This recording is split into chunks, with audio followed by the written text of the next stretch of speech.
31 दिसंबर है, रात के 11:15, 15 मिनट 10 मिनट के बाद तारीख बदल जाएगी। 1 जनवरी 2025 प्रवेश कर जाएगा, दिन हो जाएगा बुधवार।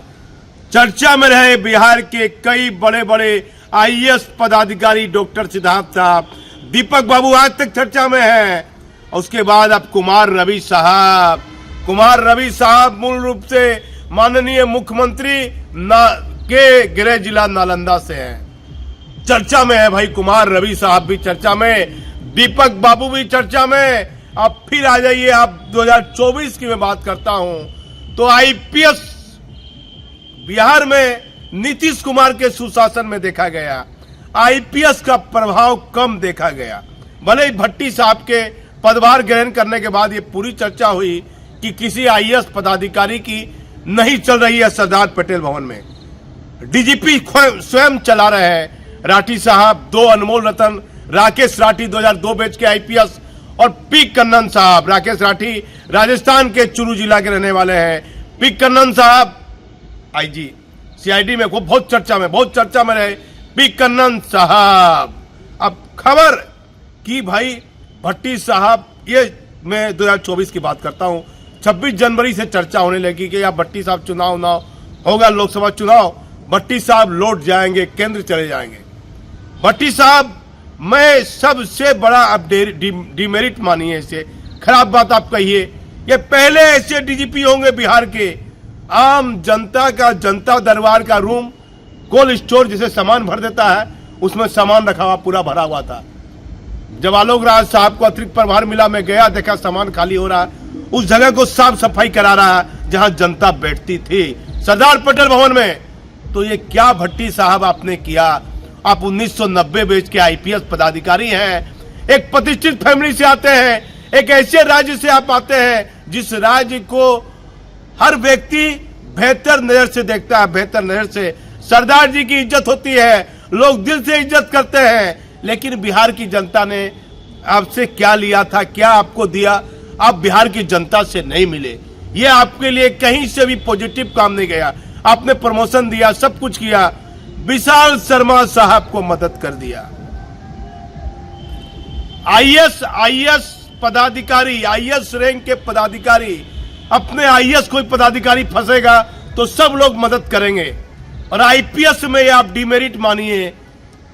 मैं 2024 के अंतिम दिन एक बात कर रहा हूं, आईपीएस पदाधिकारी के मन में हो जाएगा, अरे भैया इसने घोटाला किया है, चलो किसी पत्रकार को बता दो, ये फंसना चाहिए, इसने गड़बड़ किया है। आईएएस पदाधिकारी में कितना ही बड़ा घोटाला, सृजन घोटाला क्यों ना हो जाए, बड़े बड़े आईएएस का नाम आया, लेकिन एक आईएएस ने दूसरे आईएएस की शिकायत कभी नहीं की। ना कोई चर्चा केपी रमैया की हुई, ना बड़े बड़े आईएएस की चर्चा हुई। इतना बड़ा घोटाला हुआ, सृजन घोटाला, सीबीआई चर्चा में है।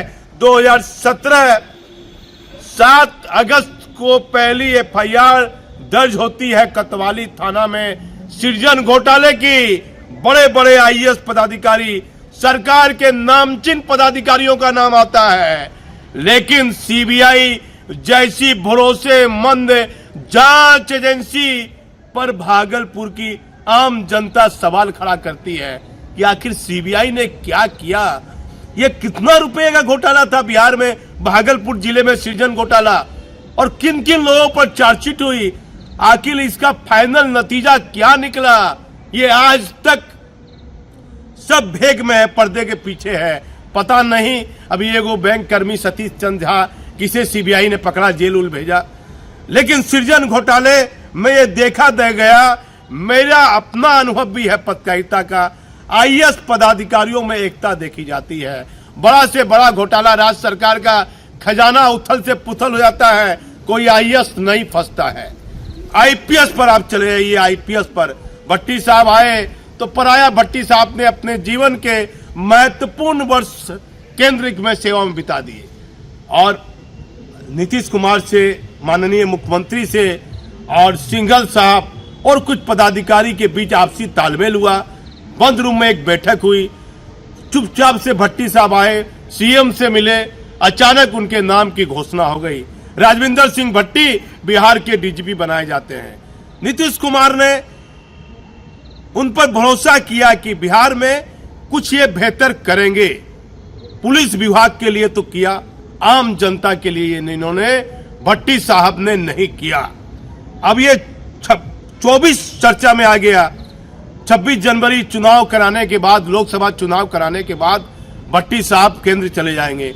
मुझे बड़े बड़े एक रिटायर्ड पदाधिकारी ने कहा, आईएएस आईपीएस ने, जो दिल्ली में है, कि भट्टी साहब नहीं रहेंगे, क्योंकि राजविंदर सिंह भट्टी की काम करने का जो तरीका था, कार्यशैली थी, और एक मैं उनमें अहंकार मानूंगा जो आज इस अंतिम दिन नहीं कहना चाहिए, लेकिन कठोर सच है।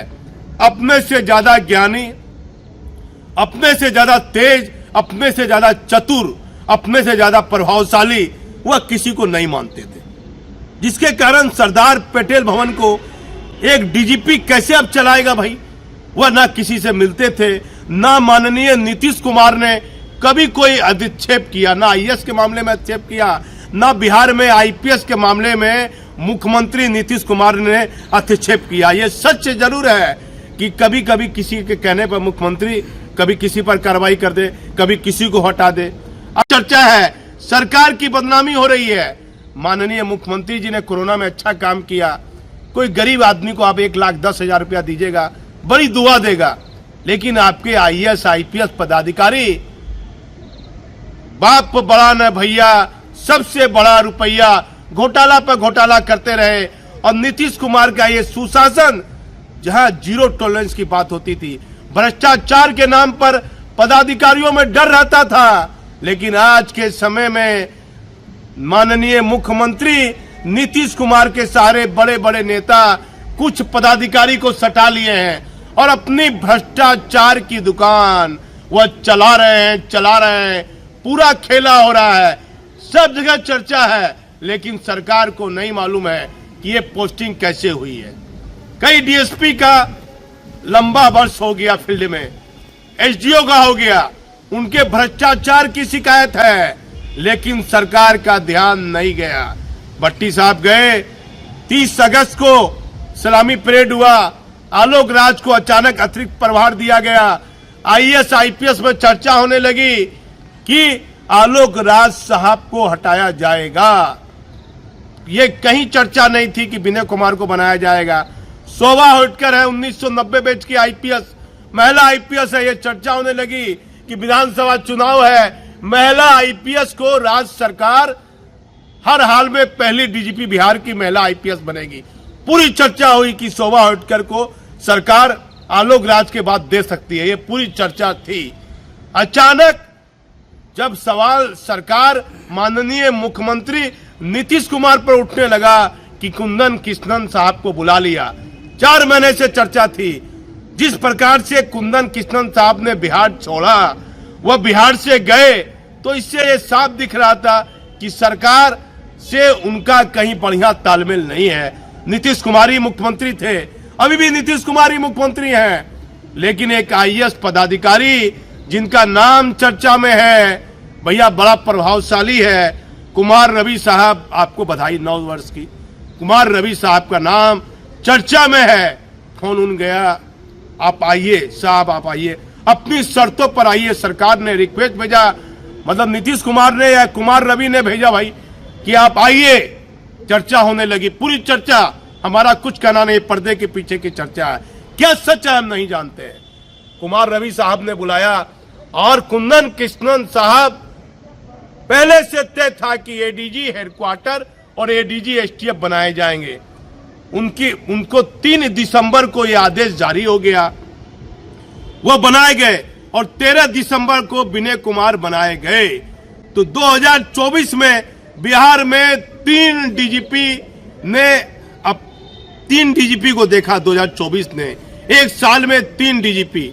एक तरफ भट्टी साहब, बड़ा कड़क, सबसे अलग हटके, सबसे बड़े ज्ञानी, ये चीज हर इंसान को समझनी चाहिए। अनिल पांडे साहब चले गए, मुझे कहते थे कि पत्रकारिता में कभी अपने आप को बहुत बड़ा ज्ञानी मत समझिएगा, नहीं तो पत्रकारिता नहीं कर पाइएगा, नहीं कुछ सीख पाइएगा। तो मैं तो अंतिम दम तक, जब तक दुनिया से नहीं चला जाऊं, तो मैं हर व्यक्ति से सीखने की कोशिश करता हूं।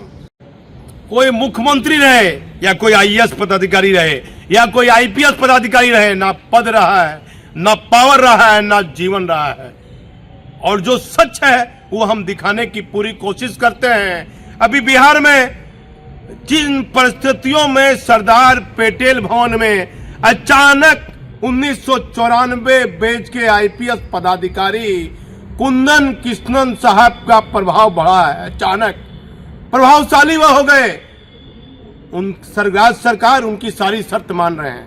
विनय कुमार डीजीपी हैं, शांत स्वभाव के हैं, लेना देना नहीं, विवाद में नहीं रहना चाहते हैं, लेकिन भ्रष्टाचार से समझौता नहीं करेंगे। विनय कुमार आईपीएस पदाधिकारी 1991 बैच के हैं। इनकी पत्नी ने बड़े ऐसे क्षणों में ये इनके साथ अपना जीवन निभाया। स्वर्गीय डॉक्टर चित्रा शुक्ला जी, जो अब हमारे बीच नहीं है, इनकी पत्नी की मुझे याद आ जाती है। 92 में यहाँ ट्रेनिंग में थे, यहाँ आईजी थे, जब भी सीआईडी में थे, यहाँ परिवार के साथ पत्नी के साथ आते थे। तो धर्म पत्नी का माँ का रोल रहता है, बेटी का रोल रहता है, पत्नी का रोल रहता है।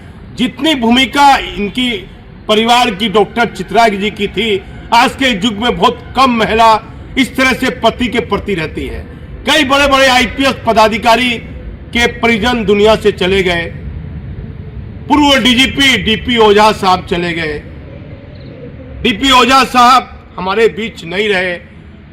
बहुत प्रभावशाली आईपीएस पदाधिकारी, उनके बाल बच्चे महत्वपूर्ण जगह पर अपना जीवन जी रहे हैं, नौकरी कर रहे हैं। डीपी ओझा साहब नहीं रहे। कई आईपीएस पदाधिकारी के परिजन चले गए। गंगवार साहब के पिताजी चले गए, खोपड़े साहब की पत्नी चली गई। विनय बाबू जो आईजी हेडक्वार्टर है, उन्हें भी अतिरिक्त प्रभार मिला एसटीएफ का, उनके परिजन से भी लोगों की मौत हुई। तो कई दुख भरे समाचार भी ये 24 में सुनने को मिले। कई बड़े बड़े नामचीन आईपीएस, भट्टी साहब, भिगु निवासन साहब, किम, विकास बर्मन, कांतेश मिश्रा, बड़े बड़े आईपीएस पदाधिकारी, नैयर हसनैन खान केंद्र चले गए। बड़े बड़े अचानक भट्टी साहब को बुलाया, आलोक राज साहब आए, विनय बाबू आ गए।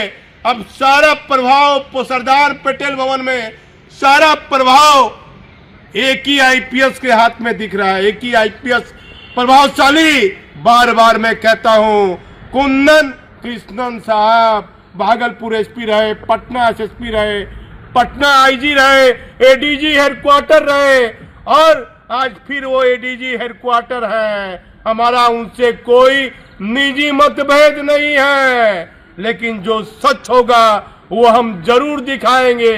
2024 में कई आईपीएस पदाधिकारी पर गंभीर आरोप लगे, वो बचते चले गए। एक आईपीएस पदाधिकारी आज भी सरकार में नौकरी वह कर रहे हैं। एक आईपीएस पदाधिकारी को जेल जाना पड़ा, मैं नाम नहीं लूंगा, साल का अंतिम दिन है।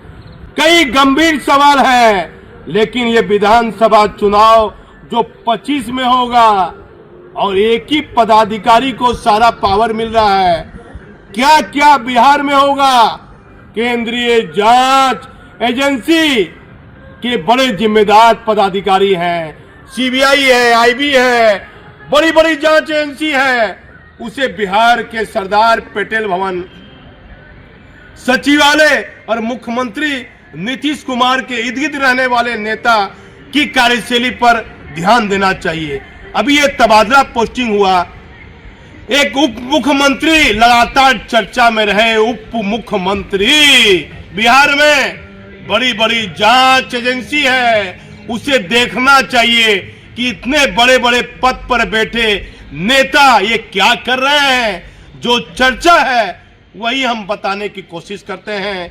और आने वाले ये जो नया साल अब प्रवेश कर गया 2025, 1 जनवरी बुधवार, आपको नव वर्ष की हम ढेर सारी शुभकामनाएं देते हैं। हमारी कोशिश रहेगी कि आपको हम सिर्फ सच दिखाएंगे। हमारा किसी से कोई निजी मतभेद नहीं है, जो सच होगा वो आपको हम दिखाएंगे। मैं भागलपुर से दीपक नौरंगी। बिहार में 2024 में आईएएस रैंक के पदाधिकारी का बिहार सरकार में रहा बोलबाला। आईएएस अपने में मिलकर चलते हैं, आईपीएस एक दूसरे पर क्यों लगे रहते हैं? किसी इंसान का पद, पावर, जीवन हमेशा के लिए रहा है तो पद का दुरुपयोग क्यों? पुलिस मुख्यालय के आईपीएस टीम भावना के साथ आरोपियों, माफिया के खिलाफ कार्रवाई करें। पुलिस कर्मियों लंबे वर्षों से एक ही रेंज में तैनात हैं। पुलिस रेंज और जिले से तबादला कब? लंबे वर्षों से पुलिस मुख्यालय में पुलिस इंस्पेक्टर मुख्यालय में तैनात हैं, उन्हें जिले में भेजें। हमारे चैनल को देखने वाले सभी दर्शकों को नए वर्ष की ढेर सारी शुभकामनाएं। पुलिस मुख्यालय के पदाधिकारी शहीद पूर्व पूर्णिया आईजी के परिजनों का भी रखें ध्यान। भागलपुर के एक माननीय के परिजन विवादित जमीन खरीद रहे हैं, सरकार और जांच एजेंसी दें ध्यान। बिहार में आईएएस रैंक और आईपीएस पदाधिकारी में 2024 में हर साल की तरह आईएएस रैंक के पदाधिकारी का बोलबाला देखा गया। बिहार में नीतीश कुमार के कई चहेते पदाधिकारी महत्वपूर्ण पदों पर तैनात हैं, लेकिन पुलिस मुख्यालय के जिम्मेदार पदाधिकारी शहीद पूर्व आईजी विनोद कुमार के परिजनों का भी ध्यान रखें, क्योंकि बिहार पुलिस सेवा में ऐसे कई बड़े पदाधिकारी हैं जिनके पास कभी किसी प्रकार की कोई जरूरत और कमी नहीं है, लेकिन पूर्व आईजी विनोद कुमार के जाने के बाद उनके परिजनों का भी ध्यान रखें और पुलिस मुख्यालय उनके परिजनों को सम्मानित करें। बिहार नहीं, देश के अन्य राज्यों में ऐसा देखा गया है कि आईएएस रैंक के पदाधिकारी में आपस में भारी तालमेल रहता है, लेकिन आईपीएस पदाधिकारी में पराया। सभी आईपीएस एक दूसरे की शिकायत करते देखे जाते हैं। मेल मिलाप और तालमेल की स्थिति कम देखी जाती है। जो भी पदाधिकारी भ्रष्टाचार और अन्य कार्यों में लिप्त हैं, ऐसे में पुलिस मुख्यालय के जिम्मेदार पदाधिकारी को आपसी तालमेल रख ऐसे भ्रष्ट पदाधिकारी पर कार्रवाई करनी चाहिए, क्योंकि आम जनता को किस तरह से न्याय और राहत मिलेगी इस पर भी ध्यान देने की आवश्यकता है। यदि किसी जिले या रेंज में भ्रष्टाचार में लिप्त पदाधिकारी की तैनाती होगी तो ऐसे में आम जनता को कहां से राहत मिलेगी? बिहार पुलिस मुख्यालय में 2024 में पुलिसकर्मियों ने 3 डीजीपी साहब को देखा है।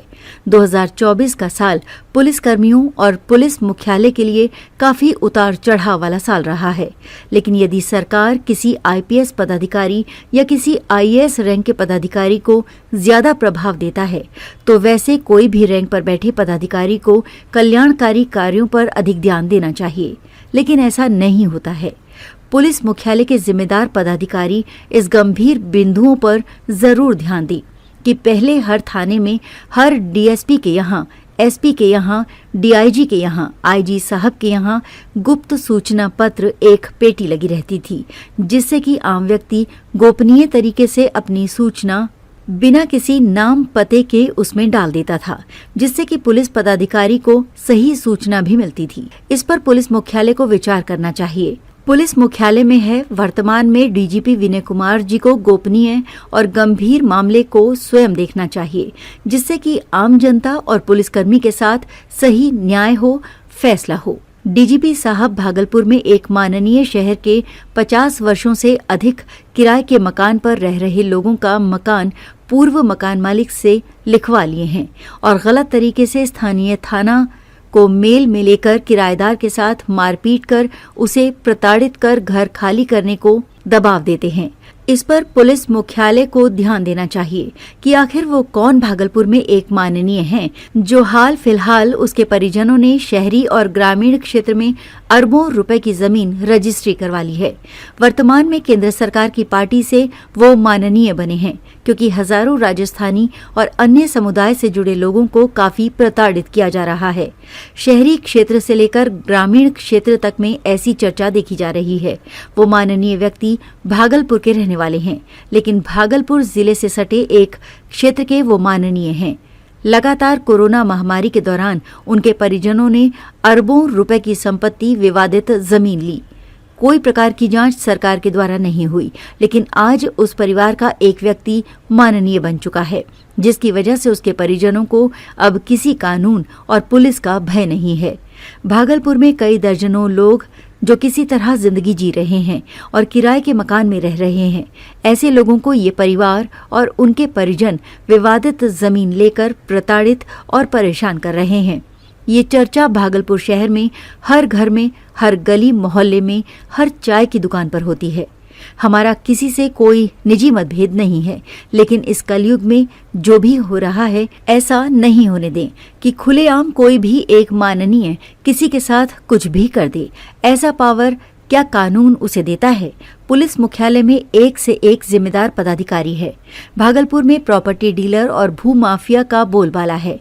इस पर पुलिस के और सरकार के अधिकारी को ध्यान देना चाहिए। केंद्रीय जांच एजेंसी को भी ध्यान देना चाहिए कि ये कौन व्यक्ति है जिसके परिणाम लगातार रजिस्ट्री ऑफिस में देखे जाते हैं। उनके परिवार के द्वारा, अलग अलग भाइयों के द्वारा, परिवार के द्वारा कहां कहां जमीन और रजिस्ट्री कराई गई है, कितने मूल्य की जमीन है, कहां कितने मॉल अपार्टमेंट हैं, इस पर केंद्रीय जांच एजेंसी को और सरकार को ध्यान देना चाहिए। हमारा किसी से कोई निजी मतभेद नहीं है। जो सच होता है वो हम दिखाने की कोशिश करते हैं।